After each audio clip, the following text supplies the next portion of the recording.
Então, assim, muito, muito brevemente, porque a gente não está com muito tempo hoje. A gente sabe que o estado harmônico é uma aproximação boa para...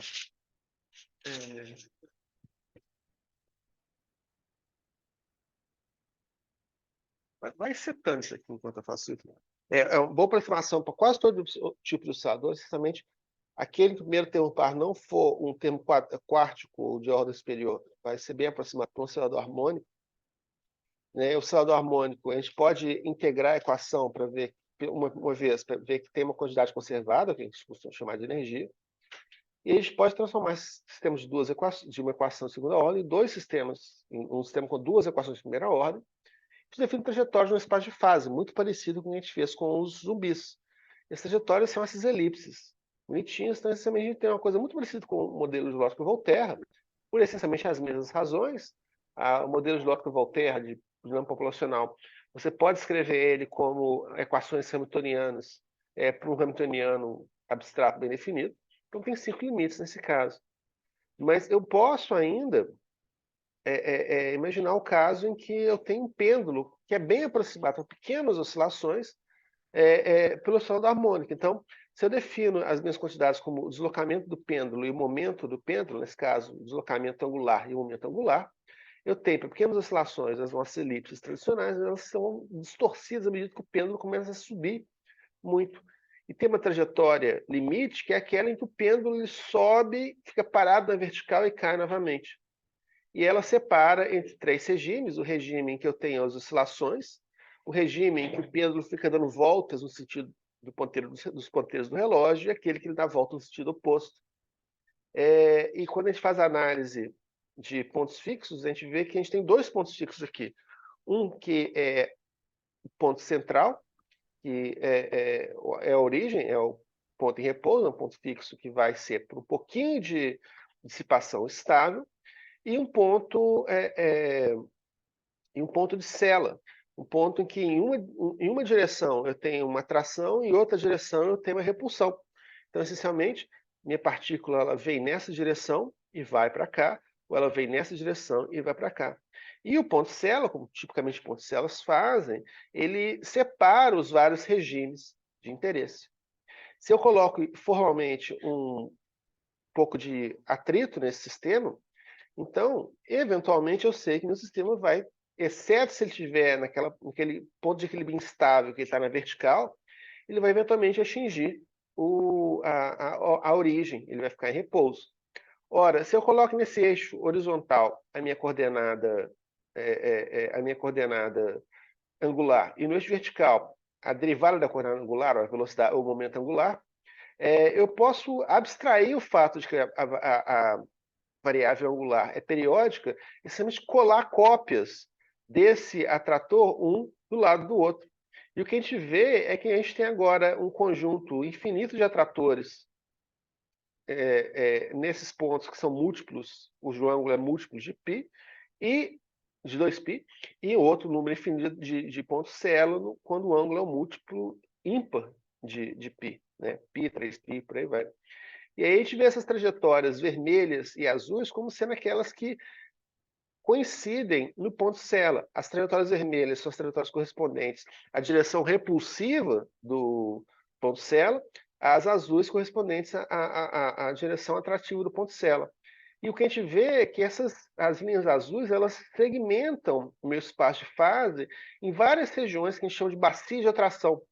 Todos os pontos situados entre essa curva azul e essa são atraídos para esse ponto fixo. Todos situados entre essa e essa são atraídos para esse ponto fixo e por aí vai. Então, a gente vê que num sistema, mesmo um sistema muito simples, um sistema clássico, eu tenho quase todos os tipos de atratores que a gente já viu no caso do Zoom. Todos os atratores. E todos os pontos fixos. A gente tem pontos fixos atrativos, pontos de sela e ciclos limites. Se eu tivesse um atrito negativo, que não faz muito sentido, mas eu poderia matematicamente criar um atrito negativo, os meus pontos fixos atrativos se tornam agora pontos fixos repulsivos. E o meu sistema muda de direção, mas a dinâmica continua sendo fundamentalmente a mesma. Nesse caso, eu não tenho pontos fixos, o que acontece é que meu estado ele escapa pelas diagonais entre essas linhas azuis. Tá? Então, se eu tenho um atrito negativo, quer dizer que, à medida que eu vou andando, eu vou me acelerando. Então, a partícula vai fugir para a direita e para cima, ou para a esquerda e para cima, ou para a direita e para baixo, né? Dando voltas cada vez mais rápido. De qualquer forma, embora matematicamente não faça fisicamente não faça muito sentido, matematicamente, a gente tem agora o mesmo sistema, ponto repulsivo, ponto Cella. Agora, tem um tipo de dinâmica que não foi descrita nesse sistema, que é a dinâmica do atrator de Lorentz. O atrator de Lorentz ele foi proposto na década de 60 por um matemático e meteorologista. A ideia é descrever um sistema convectivo. Você imagina uma região em que eu tivesse um gradiente de temperatura e um gradiente gravitacional, e você quer ver como é que a convecção acontece. E o fato é que o modelo em si, meteorologicamente, ele é muito realista e os detalhes eles não importam muito para a gente.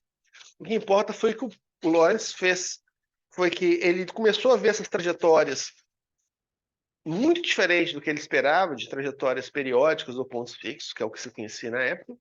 E ele não foi a primeira pessoa a ver o caos, mas a primeira pessoa a reconhecer o caos como um fenômeno real e não como um erro, um erro de numérico, o fato de que eu tenho precisão finita ou algo assim. E por reconhecer esse problema, lembra que a gente está falando da época de cartão perfurado, onde o que hoje demora para a gente, sei lá, 5 linhas de código e 2 segundos para apertar Enter, na época era algo que demorava vários dias, então se você errou seu parâmetro, errou uma vírgula, você tem que esperar a semana para fazer outra pilha de cartões perfurados e o computador processar a trajetória que você quer, para depois obter não um gráfico bonitinho como esse, mas um monte de folhas impressas em impressoras matriciais com vários númerozinhos que você depois tinha que laboriosamente plotar à mão. Então você imagina o perrengue que não era isso. E ele reconheceu que talvez isso fosse um fenômeno diferente. E esse fenômeno é o que eventualmente foi batizado de caos. A ideia de que eu tenho sistemas determinísticos, sistemas em que o estado atual define completamente o estado futuro, que são descritos nesse caso, não tem que ser necessariamente, mas nesse caso, por um conjunto de equações de primeira ordem com várias variáveis e parâmetros, e o sistema é caótico quando ele apresenta algumas características importantes. Ele tem que ter uma coisa chamada dependência extensiva das condições iniciais, a ideia de que diferentes condições iniciais, ligeiramente diferentes umas da outra, tipicamente divergem exponencialmente.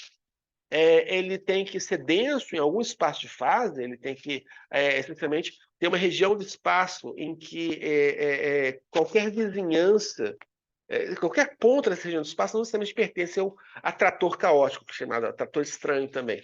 Mas qualquer vizinhança de qualquer ponto nessa região tem que incluir pontos que pertencem ao atrator estranho. Então, você pode dizer que, da mesma maneira que eu não posso falar que todo ponto na reta é racional, mas qualquer ponto na reta dos reais está infinitesimamente próximo de algum ponto racional, eu posso dizer que, para uma região do espaço de volume finito, nesse espaço tridimensional aqui, qualquer ponto, eu encontro sempre algum elemento, algum ponto dessa trajetória caótica que passa tão perto quanto eu queira desse ponto. Esperar um tempo suficiente. E a coisa mais legal desse modelo, do nosso ponto de vista, é que ele é não só um protótipo de sistema caótico, mas é um sistema mínimo para produzir caos. Ele tem as características mínimas necessárias para produzir caos. E as características são o seguinte: eu consigo produzir caos somente em 3 dimensões. A gente já viu que em uma dimensão, assim como modelo logístico, eu estou extremamente ao longo de uma reta, eu vario continuamente ao longo de uma reta. Então, eu só posso me aproximar ou me afastar de um ponto. Os únicos atratores que eu tenho em uma dimensão são atratores pontos fixos repulsivos ou atrativos, exatamente como a gente viu no caso no modelo do modelo logístico. Modelos em 2 dimensões, eles têm outro tipo de comportamento. Eles podem ter ponto celo, e eles podem ter ciclos limites. Pode imaginar uma coisa dando uma volta eternamente, no caso, um modelo lógico-Volterra. A gente pode imaginar um ponto celo, como a gente viu no caso do pêndulo com atrito. Mas como esse é um sistema determinístico, igual um joguinho de Tron, a minha trajetória não pode se cruzar. Então, se eu tenho alguma coisa que fica dando voltas, ou essa coisa fica dando uma volta eterna em cima da mesma trajetória, ou tem uma volta que espirala para dentro, ou que espirala para fora. Eu posso ter ciclos limites, pontos fixos, atrativos e repulsivos. Eu não posso ter trajetórias mais complexas do que isso. Em 3 dimensões, eu posso ter coisas como essa, eu posso ter uns atratores estranhos, eu posso ter trajetórias que nunca se repetem. Eu posso ter trajetórias um pouco mais complexas também, algo como um ciclo limite que tem uma cara um pouco mais interessante, pode dar uma volta para um lado, depois para o outro. Mas, fundamentalmente, topologicamente, é a mesma coisa, um ciclo limite em 2 dimensões, mas isso aqui, esse é um fenômeno que existe só para 3 dimensões ou superiores. Porém, como a gente viu no caso do oscilador harmônico, você tem um sistema que tem alguma quantidade conservada, quer dizer, se tem alguma quantidade, uma função das minhas variáveis que não muda ao longo da trajetória, que tipicamente a gente associa à energia, igual a energia de uma trajetória balística que é conservada, é só transformada em energia cinética e potencial. O que significa isso é que eu defino, se eu estou em 3 dimensões, superfícies. Essa energia define superfícies e minha trajetória está confinada a essa superfície. É o que acontece no caso do modelo Lockyer-Volterra, é o que acontece também no sistema do oscilador harmônico. Então, se eu tenho quantidades conservadas, eu simplesmente diminuo a dimensão efetiva do meu sistema pelo número de quantidades que estão conservadas. Então, quando eu falo que o quadrator de Lorentz é um sistema mínimo, é porque ele tem 3 dimensões, ele não tem quantidades conservadas, é possível mostrar isso. Não vou fazer isso agora, mas assim, simplesmente mostrando que o parente Poisson. Bom, vamos falar parente Poisson agora, porque é valor de mecânica analítica, mas fundamentalmente o espaço de fase, uma região do espaço de fase, se eu evoluo ela encolhe com o tempo. Isso é uma coisa que caracteriza um sistema não conservativo. Existem sistemas caóticos conservativos em dimensões mais altas. Não vou falar deles agora, não. E ele é não linear.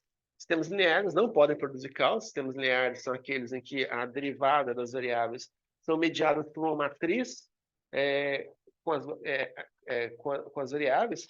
E o modelo de Lorentz não só ele é não linear, mas ele tem a não linearidade mínima para produzir o caos.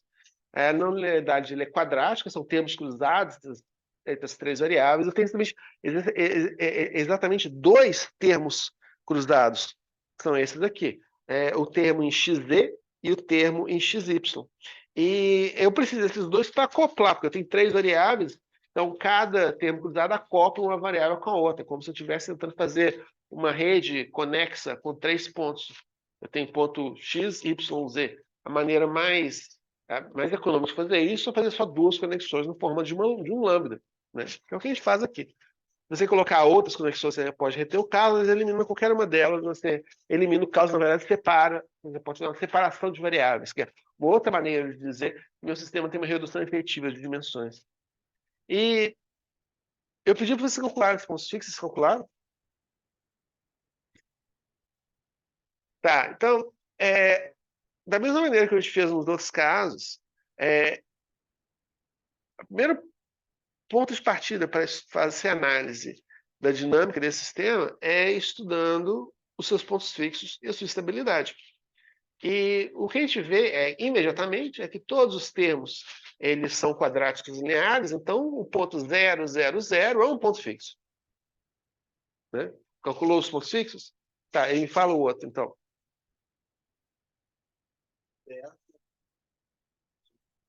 Uhum. Uhum. Vê se é isso aqui. Isso aí, isso aí. E eu tenho 2 outros pontos fixos que alguém com um olhar arguto poderia identificar com o centro desses 2 ciclos aqui, tá? Que são simétricos no plano XY, tem a mesma altura no plano Z. Então, eu tenho esses 3 pontos fixos e a nossa dinâmica vai depender em grande parte de se esses pontos fixos são atrativos ou repulsivos. Esse exemplo que eu fiz aqui, não só é o exemplo atrator de Lorentz no seu regime caótico, o atrator de Lorentz, o sistema de Lorentz, e ele é esse sistema ali, o atrator de Lorentz é o atrator caótico para um conjunto de parâmetros, e esse aqui é um exemplo do sistema de Lorentz no seu regime caótico, mas mais do que isso, é para um conjunto de parâmetros que ficou famoso, porque quase todo mundo usa o mesmo conjunto de parâmetros, por isso que todas as borboletas têm a mesma cara, que é, se não me engano, beta igual 8/3, sigma igual a 10 e rho igual a 28. Tá? É um sistema que já está bem no regime do caos, mas não muito no regime do caos. Então, ele ainda está numa região mais ou menos compacta do espaço. Se eu tenho um Rho muito mais alto, ele espalha muito. Se eu tenho um Rho muito mais baixo, o caos existe numa faixa pequena, próxima ao que era um antigo ciclo limite atrativo, agora virou um ciclo limite repulsivo. Tá?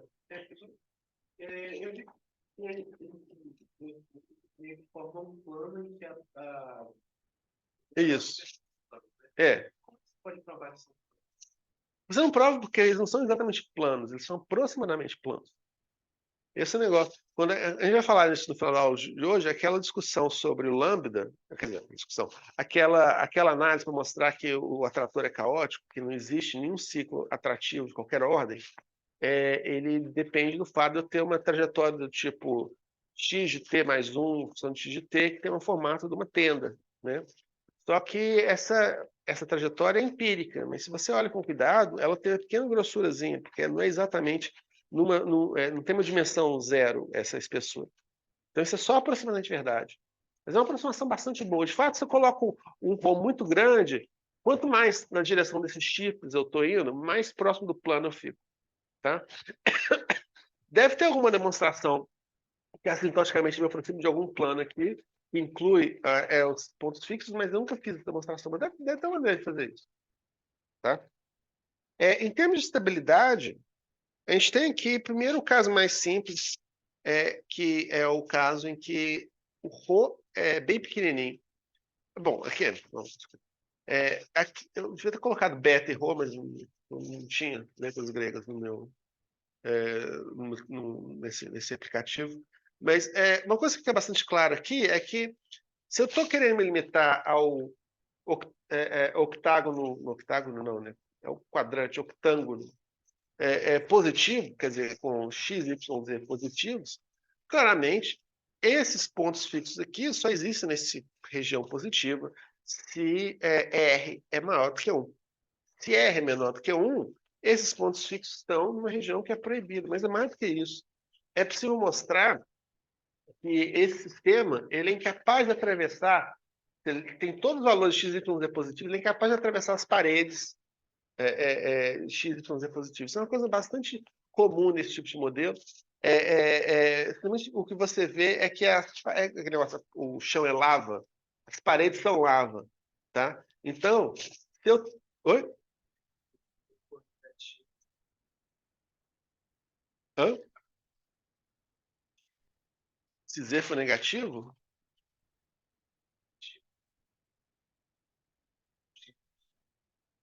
Os pontos. É verdade, não precisa nem dessa condição. Tem. Se o R se o B é negativo ou se o R é menor do que 1, esse cara você imaginar. Tá, você tem razão.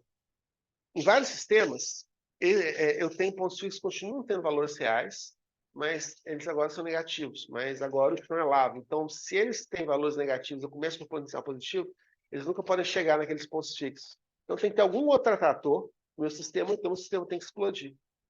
E é uma coisa análoga que acontece aqui. Para um R menor do que 1, esse ponto aqui é atrativo. Tá? E esses pontos aqui são repulsivos. Para o R, que não é exatamente igual a 1, porque esse ponto continua sendo atrativo, mas eu acho que é um pouquinho maior do que 1, agora eu tenho uma bifurcação. Esses dois pontos se tornam atrativos. Vamos ver o que significa isso. Tá? Então, eu vou mostrar as animações daqui a pouco, mas no final das contas eu vejo que variando os vários parâmetros, e o parâmetro mais fácil de variar é o Rho. Eu tenho situação em que esse ponto aqui, a origem é atrativo, então qualquer condição inicial eu chego na origem. Eu tenho situação em que os outros pontos não positivos são atrativos para R maior do que 1, E aí, dependendo da condição inicial, eu posso trair por um ponto ou por outro ponto. Fundamentalmente, tem bacias de atração simétricas para os dois pontos, mas ainda tem uma situação bastante simples.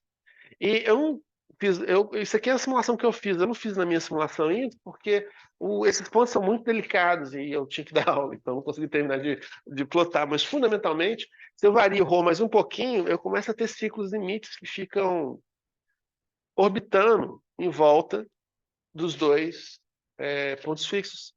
E esse ciclo limite ele sofre um sistema. Vocês vão notar um paralelo muito claro aqui entre esse sistema e o sistema modelo logístico. Porque a gente tem a mesma situação. Isso aqui seria equivalente a o ponto zero sendo atrativo, lembra, no modelo logístico? Né? A gente tem os vários regimes. Né? Então, tipo assim, a ideia é que o meu x de t mais 1 é igual a r x de t, 1 menos x de t. Né? Então, assim, para r menor do que 1, eu tenho uma situação em que a minha curva tem esse cara aqui é o único ponto fixo, e aquele a minha trajetória daquele gráfico da aranha façam que esse ponto aqui seja um ponto fixo atrativo. Aqui para R menor do que 1. Para R maior do que 1, menor do que 3, eu tenho que esse ponto fixo continua existindo,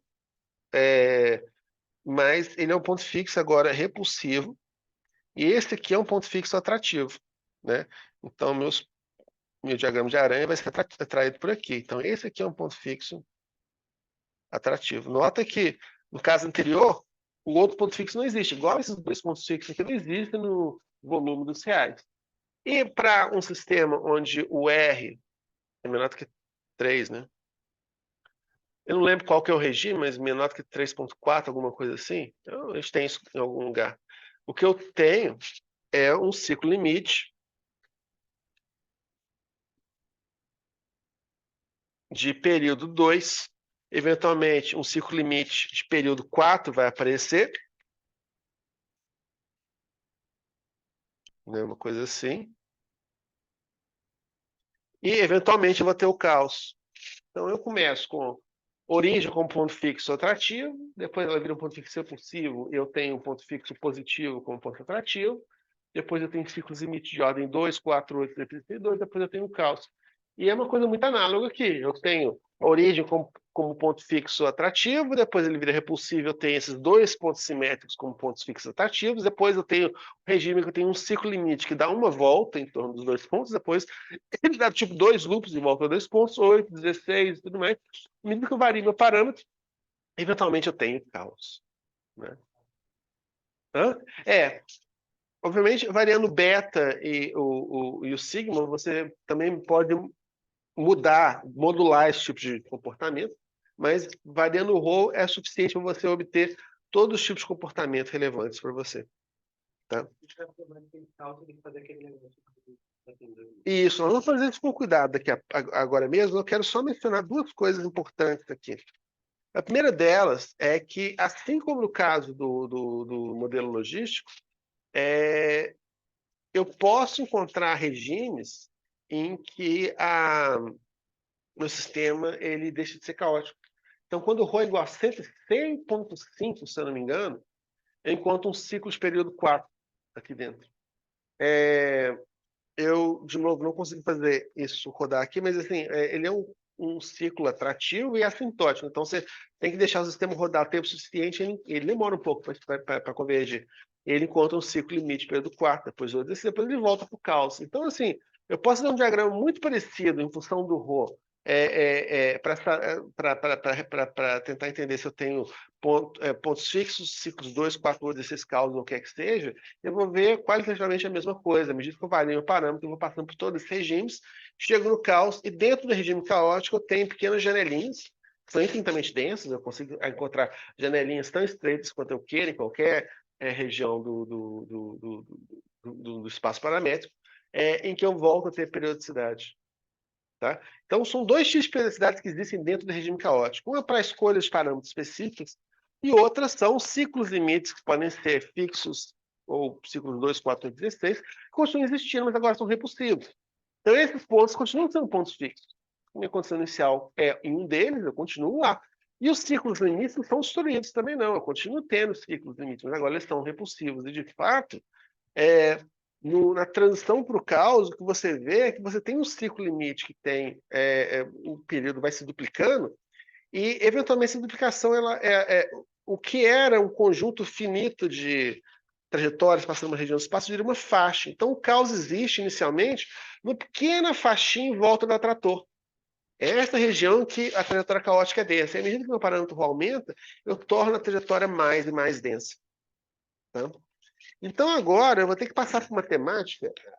Natália, você ainda está entre nós, né? Tô sim. Para os outros que entraram agora, eu consegui finalmente fazer o YouTube aceitar os meus arquivos. Então, acho que hoje eu vou ter todos os arquivos subidos. Desculpa pelo atraso dessa porcaria, mas foi uma coisa que, tipo assim, demorou um tempo para entender o que estava acontecendo. De qualquer Não, forma, tranquilo, professor. Aí manda só para a gente o link lá do canal, né? eu vou mandar, eu vou mandar. Eu tive que parar agora, mas ele estava subindo o primeiro episódio quando eu vim da aula. Então, assim, deve estar tudo subido hoje, eu espero. Eu vou mandar o link do Perfeito, canal. legal. É, Obrigado. Legal, legal. e esse quadro que vocês estão vendo aqui na tela é o do Miró. Vou mandar, eu mandei o link para o grupo, mas eu tenho que abrir ele para vocês não conseguem acessar ele ainda, mas eu vou abrir ele para vocês. Eu daqui para frente, das aulas para frente, os slides das minhas aulas vão estar disponíveis nele. E as aulas online eu vou usar ele para dar aula. Então isso é outro recurso que eles vão poder utilizar, tá? Mas esse trator de Lorentz, ele tem essa grande vantagem de ser muito simples, significa que você, com algumas poucas linhas de código, consegue implementar ele. E foi o que eu fiz aqui, né? Então, quer dizer, isso aqui eu fiz no matemática, só para quem... Vou fazer isso aqui para vocês agora, porque vão ter que se aproximar um pouquinho, né? Então, tipo assim, é uma coisa muito simples. Eu defino as minhas equações diferenciais em termos das variáveis dos parâmetros, condições iniciais, os valores dos parâmetros, e eu mando traçar a trajetória por um certo intervalo de tempo nesse espaço volumétrico. Eu posso fazer isso como uma coisa manipulável, então eu, essencialmente, defini um sistema aqui que ele vai evoluir por um certo tempo, né? Então, eu posso fazer ele... Já convergiu aqui. Ele começar nesse ponto inicial e terminar nesse ponto final aqui, né, nas minhas três coordenadas, e aqui eu tenho um ρ pequeno o suficiente para que ele seja atraído para o ponto fixo zero. Quando eu faço o ρ ser um pouquinho maior, agora eu sou atraído por um dos pontos fixos, por exemplo, para esse ponto fixo aqui. Qual o valor do ρ? Esse aqui, você consegue ver 7,8, né? Mas esse aqui, como são os meus pontos fixos simétricos, se eu mudo minha condição inicial, o ponto fixo para qual sou atraído vai mudar, né? Então, eu tenho duas bacias de atração agora nesse regime. E é muito difícil, nesse meu modelinho aqui, encontrar a duplicação de período, e o matemático também, ele demora um pouco para computar as coisas. Mas olha só, a gente vê uma situação muito parecida com o que a gente viu no sistema logístico, que à medida que eu aumento meu parâmetro, o meu ponto fixo continua sendo atrativo, mas ele fica sendo menos atrativo.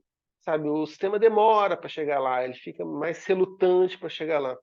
E à medida que eu faço isso, vai acontecendo, o meu ponto fixo ele começa eventualmente a virar um ciclo limite com um raio zero e depois um raio um pouco maior. Nesse caso aqui a coisa é um pouquinho mais complexa, mas vocês vão ver que ele... Esse quadrado que ele está fazendo não Isso aí é porque ele está fazendo não é renderizando. A primeira coisa que ele faz é fazer uma interpolação bem grosseira e depois ele melhora a interpolação. Você falou sobre ciclo de limite recursivo. O que seria um ciclo de limite recursivo? É o seguinte, se você está num estado que está no ciclo limite, eu vou percorrer o ciclo limite. Mas se eu afasto um pouquinho desse ciclo limite, eu vou inicialmente percorrer uma trajetória próxima a ela, mas ela vai eventualmente divergir. E no caso do regime caótico, eu vou estar no meu trator estranho. Então, se eu penso assim, o meu trator estranho corresponde a um conjunto de pontos no meu volume, tá? Esse trator estranho, ele passa em volta dos vários ciclos limites, entendeu? Então, assim, o trator estranho meio que preenche um volume grande, um ciclo limite preenche uma região muito pequena, uma região de medida zero do espaço. E eu posso continuar fazendo essa brincadeira por mais tempo, mas eu, de fato,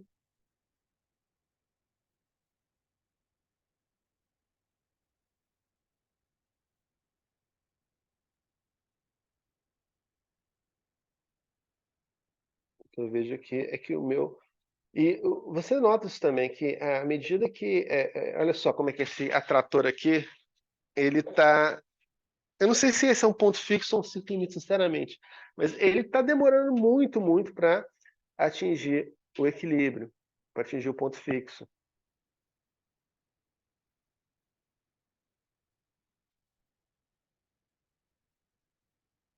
Esse meu computador é uma carroça, por isso que eu não consigo fazer isso direito. Mas, eventualmente, eu tenho uma pequena janelinha entre o caos e a periodicidade.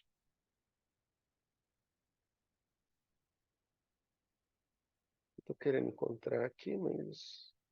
Assim, o caos acontece a partir de 24,7. Aí, olha o meu ciclo limite. Tá vendo? Eu tenho um ciclo limite que está dando uma órbita em torno de um dos pontos fixos. Aí, assim, a trajetória para o caos nesse caso é o seguinte: eu estou dando uma órbita em volta no ponto fixo. Depois, com um parâmetro um pouco maior, eu faço uma figura de 8, dou uma volta em torno do ponto fixo, depois do outro, num, no outro, num, no outro. Depois eu tenho uma coisa que parece, se eu pegar esse 8 e dobrar ele. Então, assim, ele vai e volta, mas ele não volta pelo mesmo caminho. Então, ele volta por um outro caminho e depois ele volta para o caminho original. E vamos continuar brincando com isso. Olha só, agora o meu ciclo limite, ele está começando a aumentar de diâmetro. Ó, e isso aqui pode parecer caótico, mas não é não, tá? O que está acontecendo? Aliás, não, na verdade, eu não sei se... Separando o vermelho e o amarelo. Não, não, esse aqui é uma trajetória só. A cor representa o tempo, então? A cor representa o tempo. Essencialmente, quanto mais escuro, é, é, Eu achei que eram duas partículas juntas, condições iniciais próximas. não, esse é o ponto inicial e ponto final. Eu não sei dizer se trajetória é essa, mas tenho quase certeza que é uma trajetória caótica, tá? Mas você consegue encontrar esses ciclos aí, só que são para valores bem, bem, bem, bem precisos do perímetro. E, tipo, para não reinventar a roda, eu achei alguém que tenha feito isso antes. Então, esses daqui são ciclos limites que existem dentro do regime caótico. Então, esse aqui é para Rho 100,5 e o outro é para Rho 90,5. Tá? Então, eu tenho esses ciclos limites mais complexos. Os pontos vermelhos, no caso, são os pontos fixos. O ponto azul corresponde à trajetória da minha partícula, ou do meu sistema. Tá? Então, esses daqui não são ciclos limites estáveis. Não, são ciclos limites para Rho pequeno. Ciclos limites não são estáveis, mas para valores muito grandes de Rho. São as janelas dentro do caos em que eu ainda tenho ordem. E eu tenho outro caso aqui, isso é interessante, tipo assim, Rho 160, Rho 350, e o caso clássico, que é o sistema caótico com Rho 28, que é a trajetória tradicional. Para fazer aquele mapa de proporções, não teria como fazer. Eu posso fazer um mapa de bifurcação se eu fizer um retrato de fase, que é o que a gente vai fazer agora, né? Então, a ideia é que eu vou imaginar que Se você olhar para... Vou voltar para o nosso relator de Lorentz aqui. Se eu olhar para esse relator de Lorentz, como o Matheus observou, eu tenho essa cara de borboleta, e tem as duas asas da borboleta, que correspondem a dois planos ao longo dos quais as trajetórias aproximadamente se situam. Então, é como se eu tivesse dois planos inclinados um em relação ao outro, e minha trajetória ora está num plano, ora está no outro. Tem um outro sistema caótico que é mais fácil de interpretar fisicamente, que é o pêndulo duplo. Você imaginar dois pêndulos, um preso atrás do outro, então tem mais um grau de liberdade. Esse é um sistema que é caótico para certos parâmetros específicos, e é interessante notar que eu tenho uma amplificação parecida, tipo dois tipos de regime, que é exatamente o pêndulo rodar para a direita ou para a esquerda, o pêndulo final, né? E tem implementações físicas desse sistema que são muito bonitinhos.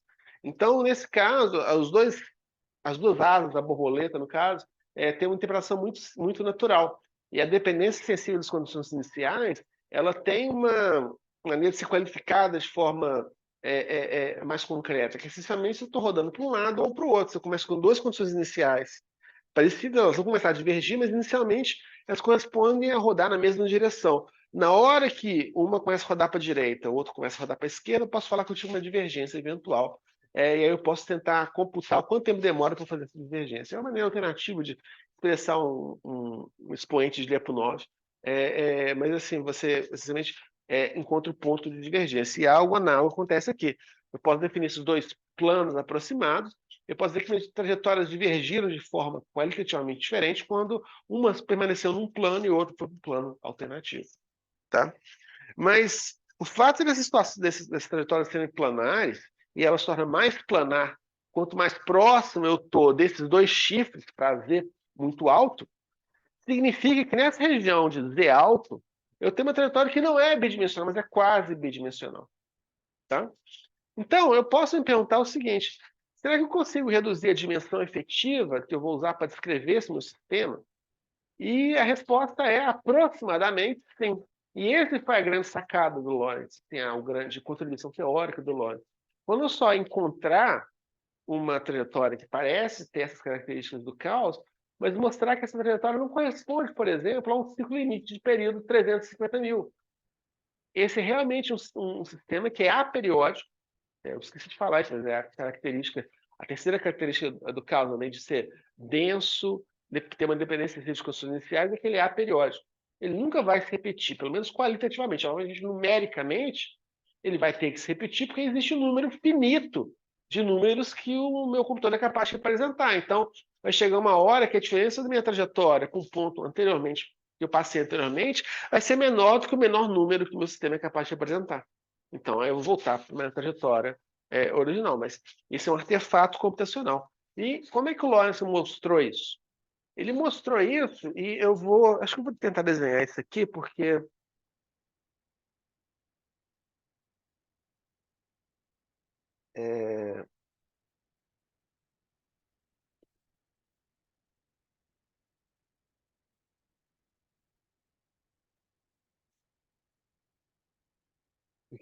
vai ficar gravado. O que ele fez foi essencialmente o seguinte: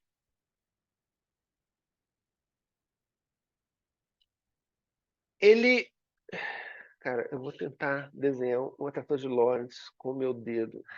Tenho muito medo do que vai aparecer. Então, eu tenho meus três eixos, né? Tipo assim, X, Y e Z. E o meu trator de Lorentz, ele tem essa simetria em torno do eixo Z. Ele fica dando voltas aqui e voltas a colar. Tá? Beleza. É caótico, esse desenho é caótico em muito mais sentido, né? Mas o que a gente pode ver é o seguinte: qual é o ponto mais alto atingido por o Z em cada trajetória? Tá? E seja numa folha, seja em outra, lembra que elas são simétricas, isso corresponde a um ponto no plano, quer dizer, tem uma dimensão só que isso representa. O que eu quero dizer com isso é que se eu sei o Z máximo, o ponto em que ele chega nesse ápice depois de um loop, isso prevê quase completamente o ponto que ele vai chegar no ápice no loop seguinte. Se eu estivesse exatamente num plano, isso seria exatamente verdade. Como eu não estou exatamente num plano, isso é aproximadamente verdade. Tá? Então, o que ele faz é algo que é uma versão simplificada de uma coisa que ele chama de mapa de Poincaré. É uma situação em que eu tenho um sistema em dimensionalidade alta e eu não tento entender o sistema ao longo de toda a sua trajetória, mas se eu defino uma região com uma dimensão mais baixa, tipo uma dimensão a menos, no caso aqui ele fez com duas, porque ele conseguiu encontrar essa simetria, mas tipo, é uma dimensão a menos, e eu transformo a trajetória contínua em n dimensões numa trajetória discreta em n menos uma dimensões. Vocês vão notar que, lembrar que um sistema discreto, como o caso do modelo logístico, eu consigo produzir caos em baixa dimensionalidade. Porque eu consigo saltar por cima da minha trajetória anterior. Meus saltos são discretos. Então, um sistema que tem uma dinâmica caótica no seu regime contínuo, quando eu faço um retrato dele, retrato de Poincaré dele, eu posso encontrar uma dinâmica caótica, a mesma dinâmica caótica, numa dimensionalidade mais baixa. Nesse caso daqui, o que Lorentz fez, então, foi imaginar que, abstraindo o tempo, que se eu tiver... vou colocar aqui. O valor de z no loop n, eu posso calcular qual que é o valor de z no loop n mais 1. E, devido ao fato desse trajetório ser quase planar, isso é quase completamente determinístico. Se eu tenho esse z aqui, eu vou ter um valor a colar. Que é quase precisamente um valor só para z de n mais 1. E o que ele viu é que essas trajetórias têm uma cara que é assim, ó. Ele sobe, desce. É mais simétrico que eu estou desenhando aqui. Tá? E com isso a gente consegue ver por que o nosso sistema pode ser atrativo, repulsivo, porque a gente tem uma dinâmica extremamente parecida com o que a gente viu pro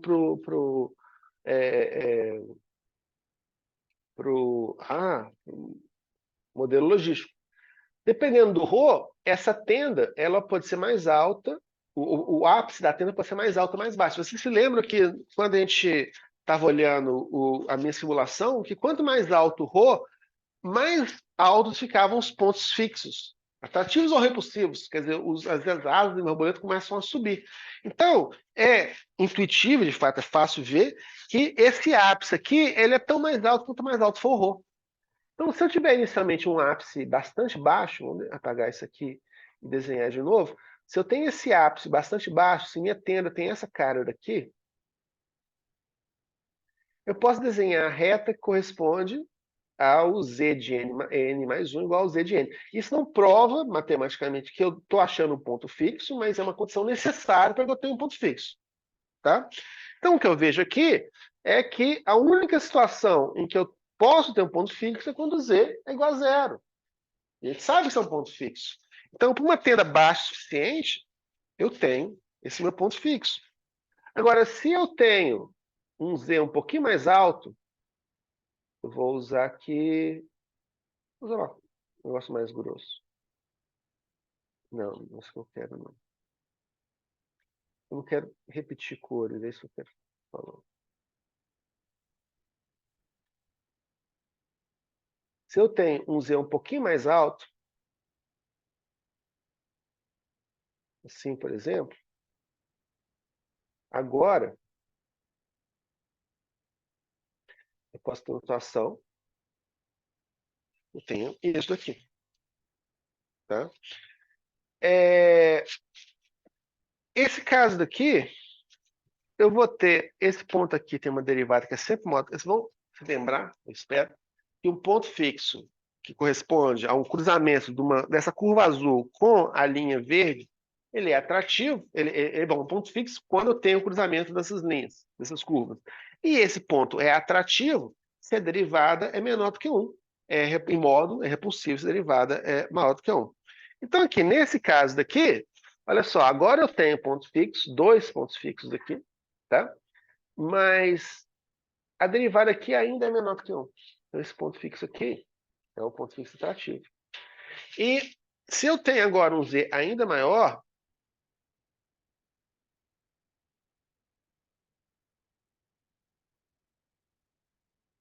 aqui. A situação em que a derivada aqui é maior do que 1, eu tenho uma tenda, tem essa cara daqui.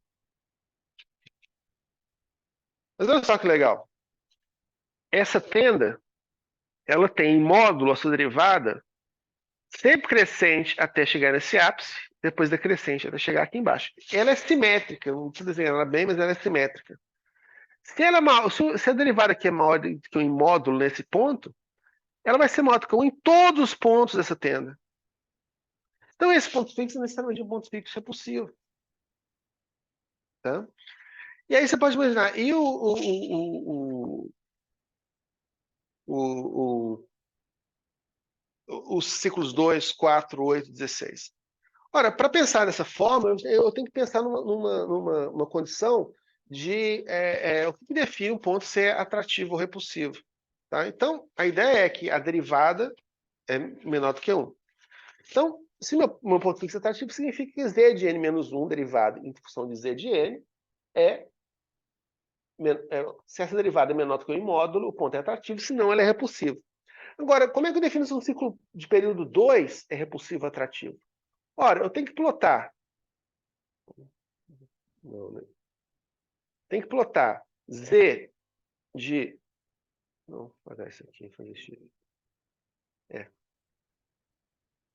Eu tenho que plotar z de n mais 2 em função de z de n. Sinceramente, eu começo num ápice uma das minhas asas da borboleta, eu espero 2 ciclos e vejo qual que é o valor do ápice, o valor máximo do z, depois desses 2 ciclos. E a ideia é que se esse ciclo 2, supõe que seja um ciclo 2, quer dizer, supõe que essa função aqui intercepte essa reta verde em algum ponto, ele for atrativo, a derivada desse ponto, em módulo, tem que ser menor do que 1. Então, o que eu tenho que fazer é, para um ciclo 2, vou colocar aqui. Não, né? Vamos escrever aqui, porque eu sou masoquista. Para um ciclo 2, o que eu tenho que ter é a seguinte situação. D, se é uma derivada total, apesar de parecer uma derivada funcional, não é não, tá? Tipo, pode se assustar quando você coloca derivadas funcionais.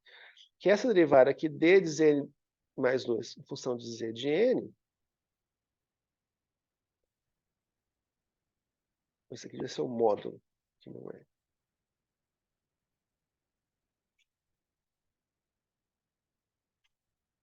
O módulo disso aqui, olha só que lindo. Aproveitar que eu tenho retas. É igual. Igual.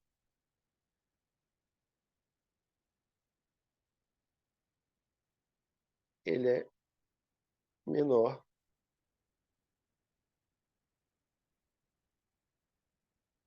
do que... Não. Tá bom, né? Todo mundo entende isso como 1. Menor do que 1. Mas o z de n mais 2 é uma função de z de n mais 1, que é uma função de z de n. Eu posso escrever isso explicitamente. Né? Z z de n mais 2 é uma função de z de n mais 1. Isso é a beleza do determinismo, que é uma função z de n e, fechando todos os parênteses, eu posso usar a minha amiga regra da cadeia para expressar essa condição da seguinte maneira. D de z de n mais 2 sobre d z de n mais 1 vezes d de z de n mais 1 sobre d. Então, agora que eu vejo o seguinte, eu tenho uma espécie de média geométrica das derivadas. Eu vou ter os meus dois pontos que correspondem ao ciclo limite, eu calculo qual é a derivada da função nesses dois pontos. Se o produto delas em módulo for menor do que 1, eu tenho ponto relativo. Se o produto for maior do que 1, eu tenho ponto repulsivo. Isso é verdade para qualquer ciclo limite, você pode fazer isso com o modelo logístico, que é uma coisa boa de saber. Tá? De certa forma, se eu tenho algum ciclo de ordem n, a atratividade ou não desse ciclo é uma espécie de média das derivadas da minha função iterativa ao longo de toda a trajetória. Tá? Mas nesse caso específico, eu tenho duas derivadas calculadas em dois pontos diferentes. Que pontos são esses? Eu não sei, porque eu teria que desenhar o gráfico aqui, mas o fato é que não importa que pontos sejam esses, porque todos os pontos têm uma derivada maior do que 1. Então tem um número maior do que 1, vezes outro número maior do que 1, que é maior do que 1. Então, nenhum ciclo limite de ordem 2 é atrativo. Mas eu posso fazer o mesmo raciocínio para um ciclo de limite de ordem 4, 8. Qualquer número natural vai ser um produto de derivadas usando a regra cadeia. Todos os elementos desse produto são necessariamente maiores do que 1 em módulo. Então, o produto é necessariamente maior do que 1 em módulo. Ou seja, o que o Lawrence mostrou aí, usando essa aproximação de que esse mapa ele é uma função, porque isso é um mapa. Ele mapeia um ZN tipicamente em uma família de ZNs mais 1. Né? Essa família é um monte de valores muito estreitos em torno de um valor médio. Então, tratando esse como um valor só, o que eu mostrei é que não existem pontos atrativos, ciclos limites atrativos de ordem 2, ou 4, ou 8, ou de qualquer outro número natural. Esse é um sistema que tem uma trajetória que é limitada. Ela não vai explodir por mais infinito ou menos infinito. É fácil ver isso porque o sistema ele naturalmente se autolimita com os termos lineares. dx dt é função de menos x, é proporcional a menos x, dy dt tem um termo menos y, dz dt tem um termo menos z. Então, quando uma dessas variáveis é muito alta, eu tenho uma supressão exponencial dela no futuro. Então, eu tendo a voltar para a próxima da minha origem. Então, não tendo atratores, não tendo como escapar para o infinito, não tendo atratores de período finito, não tendo como escapar para o infinito, a única coisa que eu posso ter é um atrator de período infinito. A gente chama esse tipo de atrator estranho. Esse atrator estranho, ele vai atrair, como a gente viu aqui, quase todos os pontos no meu domínio. Por que isso? Porque todos os atratores são repulsivos e eles têm medida zero. Eles passam por um número infinitamente menor de pontos do que existem no meu volume tridimensional, porque eles são linhas, curvas. Né? E eu tenho, então, um negócio que é denso, ele é não periódico, e ele, como verificou o Lorentz empiricamente, apresenta dependência sensível das condições iniciais. Eu tenho, fundamentalmente, o cálcio. Tá? E isso é o que eu queria falar hoje. Para ser sincero, hoje é uma aula curta. Mesmo começando atrasado, a gente demorou 1 hora. Quer dizer, para mim isso é um recorde. Mas eu vou mandar para vocês um vídeo do pêndulo duplo, que é um experimento que é legal de construir, para mostrar como é que um sistema caótico se comporta empiricamente. É uma coisa bonitinha de se ver. Tá? Alguma pergunta, gente? Esse raciocínio do gráfico da tenda é algo que vocês vão repetir no projeto, que é para a semana que vem. Vocês vão fazer um gráfico que é mais simples do que esse gráfico da tenda, que é o gráfico. Quer dizer, essa é a tenda que quando está chovendo, né? A água começa a empoçar e sua tenda começa a descer, aí você acorda todo melecado, porque a tenda, o nylon da tenda está em cima de você. Um dia que está seco e você fez a tenda direitinho, os lados dela são retos, que é o que eu quero que vocês simulem. Então, assim, a função f de x, ela vai ser módulo de x para... A gente pode escrever aqui, mas assim... quer dizer, o f de t mais 1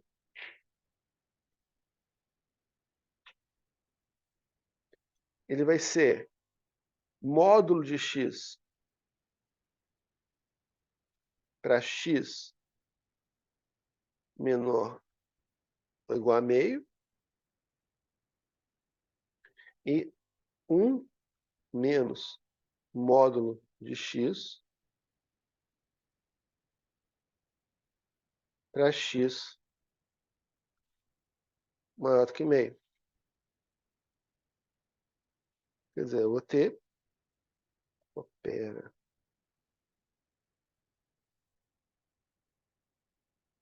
Usando as mesmas cores que eu usei antes. Um gráfico. Quer dizer, tem essa cara daqui, ó.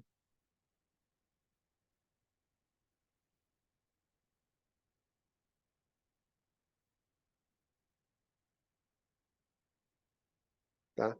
Então, a derivada em módulo ela vai ser constante em todos os pontos dessa curva, é muito mais fácil de calcular. E aí é fácil ver que esse caso aqui, onde a linha verde é a linha diagonal, é essa derivada maior do que 1. Então, eu não tenho pontos fixos. Então, você tem um sistema que tem um regime que é extremamente caótico para qualquer valor do parâmetro, exceto quando, por exemplo, o valor do parâmetro está acima de 1. Quando, se eu colocar um R aqui na frente, né? Se eu colocar um R aqui na frente, se o R é menor do que 1, a minha origem se torna um ponto fixo atrativo, de outra forma tem o caos. E eles vão ver que esse caos é um caos bem interessante, porque é como se eu tivesse aquela duplicação de período do sistema logístico, mas em vez de ter linhas, eu tenho fitas. Então, assim, eu tenho parece uma duplicação de período, mas agora significa que eu tenho um regime caótico, uma faixa estreita de valores só. Ela vai ficando cada vez mais ampla, mais ampla, mais ampla, e eventualmente ela vira e se bifurca. Então, eu tenho um tipo de bifurcação, mas é uma bifurcação qualitativa. Da tenda reta, que é o que eu quero que você simule. Tá? O trabalho para a semana que vem. E é isso, gente. Deixa eu ver se tem algo mais que eu quero falar sobre caos para vocês. Assim, caos é um tema muito vasto. Eu não quero, assim, eu poderia dar um curso todo sobre caos, e eu quis deixar o caos por último para falar de forma um pouco mais rápida, porque as técnicas para lidar com o caos são bastante diferentes das técnicas que a gente aprendeu para lidar com sistemas bem comportados. E em termos matemáticos, elas são bastante mais sofisticadas. Então, assim, vamos tomar esse exemplo aqui como um exemplo de qual passo além da ementa desse curso você precisa para certos sistemas mais complexos do que a gente está vendo até agora. Tá? A ideia o caos ele torna vários tipos de análise suspeitas, porque você não sabe se você está um problema, se o problema é numérico, qualitativo, o que é. Então, quando você está fazendo análise de sistema que você sabe é caótico, você usa algumas ferramentas bastante mais, um pouco diferentes do que a gente está fazendo aqui. Então, não adianta você procurar estudar pontos fixos dos ciclos limites, né? Você tem que entender divergências de trajetórias e em que regiões a trajetória é densa e em que regiões ela não é densa. E toda a dinâmica da transição da ordem para o caos é algo extremamente rico. Tem vários caminhos para chegar no caos em diferentes sistemas. Esse é um caminho, tem vários outros caminhos. E existem situações em que esse regime, que é logo no início do caos, no final da ordem, esse regime de transição entre a ordem do caos, você tem algumas características matemáticas que lembram muito, você pode dizer, alguns contextos definem dessa maneira, lembram muito um sistema numa transição de fase. E sistemas em transição de fase são particularmente interessantes porque, por um lado, eles apresentam uma característica chamada universalidade. Diferentes sistemas eles têm características muito semelhantes, próximas à transição de fase. Eu meio que abstraio os detalhes do sistema. E, por outro, transição de fase, eles são caracterizados por correlações a longas distâncias. tanto antes quanto depois da transição de fase, se eu tenho um elemento do sistema, imaginando que no sistema, por exemplo, um gás ou uma rede de spins, a correlação de spins cai rapidamente com a distância. Spins vizinhos são muito correlacionados, spins distantes são bastante menos correlacionados. Eles caem de forma exponencial com a distância. Na transição de fase, essas correlações caem polinomialmente, tem uma cauda longa. Existe uma correlação relativamente alta entre regiões distantes do espaço. E isso apresenta várias complicações da sua vida, por um lado, mas por outro pode ser uma maneira, talvez, de explicar fenômenos que apresentam essas correlações, apesar de situações serem extremamente complexos. O sistema nervoso é um caso clássico, um sistema que preserva correlações ao longo de distâncias e tempos enormes, apesar de estar imerso numa quantidade enorme de ruído, ter um número enorme de variáveis e ser altamente complexo. Então, existem modelos que postulam que um sistema como esse ele tem que existir próximo ao caos para que ele mantenha essas correlações. E existem sistemas, existem modelos em que você usa um forçamento externo para garantir que o sistema fique próximo ao caos. Tem um sistema, que eu não vou poder falar dele nesse curso, mas acho que você estudou ele, que é o da pilha de areia, em que a gente chama de criticalidade auto-organizada. É um sistema que começa com condição inicial que não é crítica, mas esse forçamento externo força o sistema a ficar próximo dessa criticalidade. Tá? Então, nesse caso, desse modelo da pilha de areia, a ideia é que eu tenho uma pilha de areia, literal pilha de areia, eu vou jogando um grão em grão. E a ideia da pilha de areia é o seguinte: quando eu passo de uma região da pilha, tem uma inclinação acima de uma inclinação crítica, eu crio uma avalanche. Eu faço um transporte de um grão de areia mais alto para um ponto mais baixo. Mas a questão é que se eu tiver toda uma encosta tem inclinação crítica, quando eu começo uma avalanche no começo dela, essa avalanche vai se propagando ao longo de toda a encosta. Então, eu tenho, digamos, regiões sujeitas à avalanche, igual num espaço real, numa montanha real. Quando e essa montanha com inclinação crítica, exatamente essa inclinação factível de avalanche, corresponde a um estado que é crítico em um sistema, um contexto bem específico. Então, se eu vou adicionando grão em grão, eu vou criando avalanche, eu posso ver qual é a escala das avalanches que eu produzo. E antes de eu chegar nessa criticalidade, essas avalanches são tipicamente pequenas, são pequenas e o tamanho delas cai exponencialmente, quer dizer, a frequência delas cai exponencialmente com o tamanho. Mas à medida que eu me aproximo da criticalidade, eu começo a ter uma cauda longa de avalanche. Tem algumas avalanches pequenas, outras médias, outras grandes, mas eu não tenho uma escala característica de avalanches.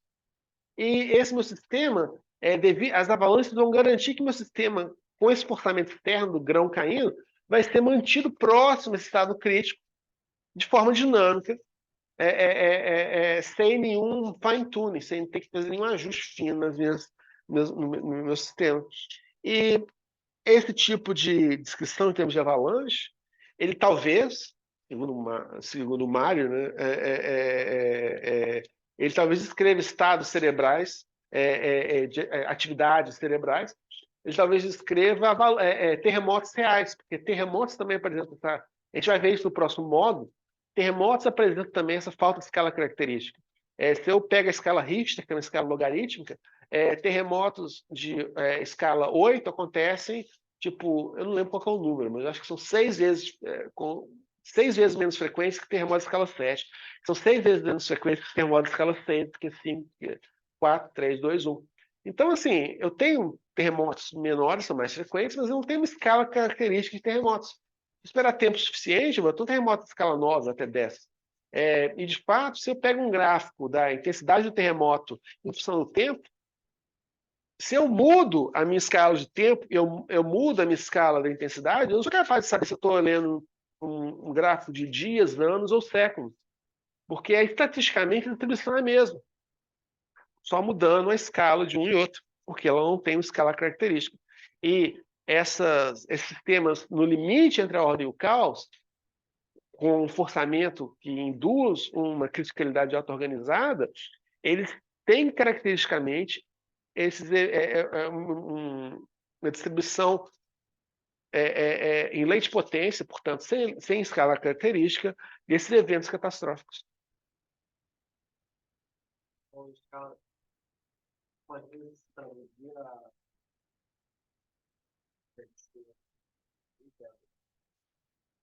É possível, assim, seria legal mostrar que são situações, porque, de fato,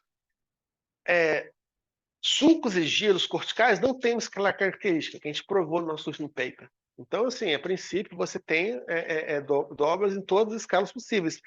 Se a gente consegue criar um modelo de que assim, não é a única maneira de gerar isso, essa não é a única maneira de gerar esse tipo de sistema, mas se a gente conseguir criar um sistema, um modelo em que a gente prove que esse é um sistema crítico, de alguma forma, não sei como, aí essa falta de escala característica se torna uma consequência natural. Seria uma ideia muito legal. Eu não sei fazer isso ainda, mas seria legal, né?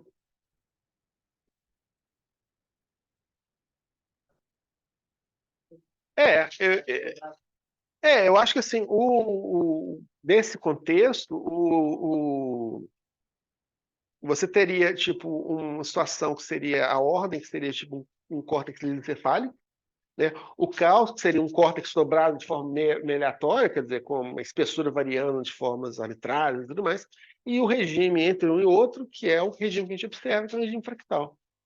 Eu não sei, talvez seja esse o caso. Né? Porque, tipo assim, se eu tiver uma escala característica de dobra, significa que, por exemplo, eu tenho algo que seriam muitas dobras pequenininhas, mas não tenho dobras médias, né? Eu tenho um córtex que é tipo uma função seno, assim, fazendo assim. Aí seria o regime caótico, né? Eu não sei. Mas é isso, gente. Deixa eu só parar de falar, senão eu vou antecipar muito da matéria. Mais alguma pergunta? Não, tá. Então eu vou terminar aqui. Eu vejo vocês na quinta-feira e alguns de vocês eu vejo na quarta-feira. E é isso. Quem estiver presencialmente aqui, para essa porcaria. Eu estou indo almoçar com a Carolina. Vocês querem ir com a gente?